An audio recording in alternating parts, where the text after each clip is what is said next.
ذوالحجہ کا مہینہ اللہ تعالیٰ کی بارگاہ میں کتنا مقبول ہے، اور اس کا خاص طور پہ جو عشرہ ہے، پہلا عشرہ یکم ذوالحجہ سے 10 ذوالحجہ، اس میں کتنی برکتیں ہیں۔ سرکار دو عالم صلی اللہ تعالی علیہ وسلم نے فرمایا، اللہ عز و جل کو عشرہ ذوالحجہ سے زیادہ کسی دن میں اپنی عبادت کیا جانا پسندیدہ نہیں۔ اس کے ہر دن کا روزہ 1 سال کے روزوں اور ہر شب کا قیام شب قدر کے برابر ہے۔ سبحان اللہ۔ پھر مبارک ایام آ رہے ہیں، ہو سکے تو روزے رکھیں۔ اور میرے میٹھے اور پیارے اسلامی بھائیوں، اس دن یعنی عرفہ کے دن کے روزے کی تو کیا ہی بات ہے۔ حضرت سیدنا ابو قتادہ رضی اللہ تعالی عنہ سے روایت ہے، سلطان مدینہ قرار قلب و سینہ صلی اللہ تعالی علیہ وسلم کا فرمان با کرینہ ہے، مجھے اللہ عز و جل پر گمان ہے کہ عرفہ یعنی 9 ذوالحجۃ الحرام کا روزہ 1 سال قبل اور 1 سال بعد کے گناہ مٹا دیتا ہے۔ سبحان اللہ۔ تو یوم عرفہ کا روزہ ضرور رکھنا ہے۔ ہاں، مگر جو حج پر جا رہے ہیں، حج کرنے جا رہے ہیں، حاجی پر یوم عرفہ کا روزہ رکھنا مکروہ ہے۔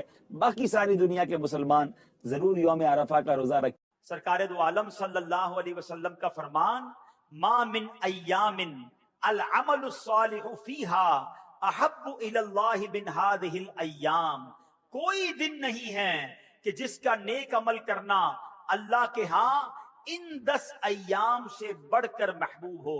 یعنی عام دنوں میں نیکی کی جائے وہ بھی اللہ کو بڑی پیاری ہے، لیکن عام دنوں کی نسبت ذوالحجہ یعنی عشرہ ذوالحجہ جو ہے، ذوالحجہ کے جو پہلے 10 دن ہیں، اس کی نیکیاں اللہ کے ہاں بڑی محبوب ہیں۔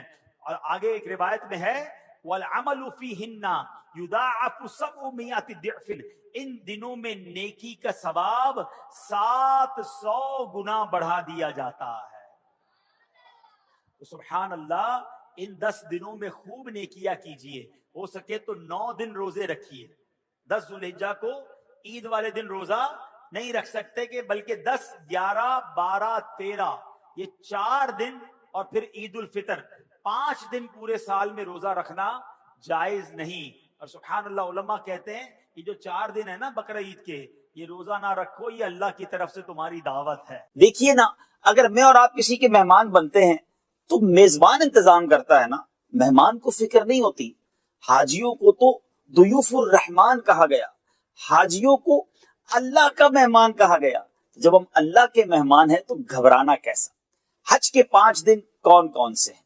8 ذوالحجہ، 9 ذوالحجہ، 10 ذوالحجہ، 11 اور 12 ذوالحجہ، یہ 5 دن ہیں۔ 8 ذوالحجہ ہم نے مینا میں گزارنا ہے۔ 7 ذوالحجہ کی رات سے ہی بعض اوقات معلم کی بسیں ہمیں مینا لے جائیں گی۔ اگر 7 کی رات کو لے جائیں تو چلے جائیے گا، مگر احرام پہن کر حج کی نیت کر کے اگر آپ حج تمتع کر رہے ہیں تو آپ نے مینا کو روانہ ہو جانا ہے۔ 8 ذوالحجہ کا دن بڑا مبارک دن ہے۔ مینا کی یہ وہ وادی ہے جہاں نبی پاک علیہ الصلوۃ والسلام نے یہ مبارک دن گزارا، ہمارے صحابہ نے یہ دن گزارا ہے۔ خوب لبیک پڑھتے ہوئے دن گزاریے گا۔ یہاں آپ نے اور میں نے 5 نمازیں پڑھنی ہیں۔ 8 ذوالحجہ کو ظہر، عصر، مغرب، عشاء اور 9 ذوالحجہ کی فجر۔ مینا میں یہ 5 نمازیں پڑھنا سنت ہے۔ بعض اوقات 8 ذوالحجہ کی رات کو ہی، عشاء کے بعد ہی معلم کے لوگ یہ اعلان کرتے ہیں کہ بسوں میں بیٹھیے اور عرفات چلنا ہے۔ آپ گزارش کیجئے، ریکویسٹ کیجئے، یہاں بھی جھگڑا نہیں کرنا، ریکویسٹ کیجئے کہ حضور اگر 9 ذوالحجہ کی فجر تک ہمیں مینا میں رہنے دیں تو سنت ادا ہو جائے گی، لیکن اگر انتظامات نہ ہوں اور رات ہی کو ٹرانسفر کر دیا جائے تو عرفات چلے جائیے گا۔ اب 8 ذوالحجہ کا دن جو مینا میں گزارنا ہے، اس میں کرنا کیا ہے؟ نمازیں پڑھیے، تلاوت قرآن کیجئے، ذکر و اذکار کیجئے، لبیک پڑھیے۔ یاد رکھیے مینا میں خواتین بھی ہوتی ہیں، کہیں بد نگاہی نہ ہو جائے۔ اپنے ساتھ تسبیح رکھیے، رو رو کر دعائیں کیجئے، اور یاد رکھیے 8 اور 9 ذوالحجہ کے درمیان جو رات ہے یہ بڑی مبارک رات ہے۔ عرفات جانے سے پہلے یہ شب عرفہ ہے، یہ حاجیوں کے لیے بڑی مقبول رات ہے۔ ہو سکے تو روتے روتے دعائیں کرتے ہوئے یہ رات گزاریے۔ اب 9 کی صبح عرفات جانا ہے، چاہے 8 کی رات چلے جائیں یا 9 کی صبح چلے جائیں، مگر یاد رکھیے